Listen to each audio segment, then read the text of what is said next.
ఈరోజు మీడియా ముఖంగా కవిత గారు రాసినటువంటి లేఖ తన తండ్రికి ఏదైతే ఉందో తన లోపల ఉంటున్నటువంటి బాధని చాలా స్పష్టంగా తెలియజేయడం జరిగింది.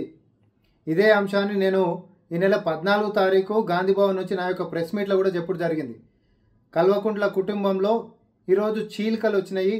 ఎవరి ఉనికి కోసం వాళ్ళే కొట్లాడుకోవడం జరుగుతూ ఉంది. ఈరోజు కేటీఆర్ తన యొక్క ఆధిపత్యం కోసం, లేకపోతే హరీష్ రావు గారు తన యొక్క ఉనికిని కాపాడుకోవడం కోసం, లేకపోతే కవిత గారు తన యొక్క ఆత్మ గౌరవం కోసం కొట్లాడుతున్నటువంటి తీరు చూస్తే భవిష్యత్ కాలంలో బీఆర్ఎస్ పార్టీ అనేటటువంటిది ఎట్టి పరిస్థితుల్లో కలిసి ఉండేటటువంటి పరిస్థితి కనిపిస్తలేదు. ఎందుకంటున్నామనంటే కవిత గారు తన యొక్క లేఖలో కూడా నేను ఆయన చెప్పినట్టుగా వారి పార్టీ యొక్క నెగిటివ్ అంశాలని తన తండ్రి సభ పెడితే ఆయన మాట్లాడకంటే ముంగట 2001 నుంచి పార్టీని అంటిపెట్టుకొని ఉంటున్నటువంటి నేతలకి మాట్లాడేటటువంటి అవకాశం ఇవ్వకపోవడం దగ్గర నుంచి 42% బీసీలకు సంబంధించినటువంటి రిజర్వేషన్ అంశమైన, ఎస్సీ సబ్ కేటగిరేషన్కి సంబంధించినటువంటి అంశాలైనా ఇతరత్ర ముఖ్య అంశాలపైన బీఆర్ఎస్ పార్టీ స్పందించకపోవడం అనేటటువంటిది ఆ పార్టీని వెనకాలేస్తున్నటువంటి పరిస్థితి. అంతేకాదు తను జైలుకు పోవడానికి కారణమైనటువంటి బీజేపీ పార్టీ పైన అంతు చూస్తామని, వారి సంగతి చూస్తామని చెప్పి శపథం తీసుకున్నటువంటి కవిత గారి యొక్క నోరు నొక్కేసినటువంటి పరిస్థితి కూడా పరోక్షంగా తన యొక్క లేఖలో తన యొక్క అసంతృప్తిని వారి యొక్క తండ్రి గారికి తెలియజేయడం జరిగింది.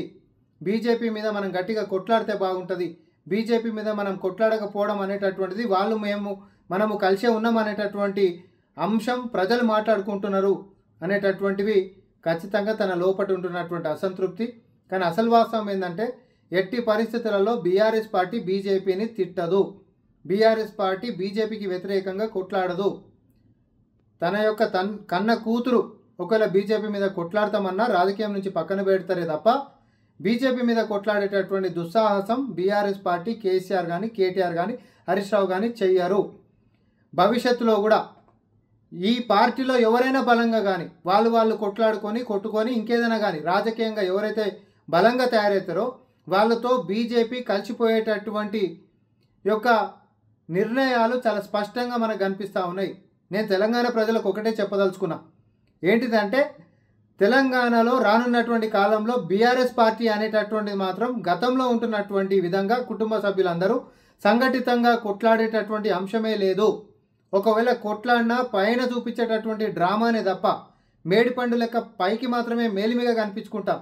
పొట్ట ఇప్పితే మాత్రం అంత పురుగుల కథనే ఈరోజు బీఆర్ఎస్ పార్టీది ఉంది అనేటటువంటిది మళ్ళీ ఒకసారి స్పష్టం చేస్తూ ఉన్నాం.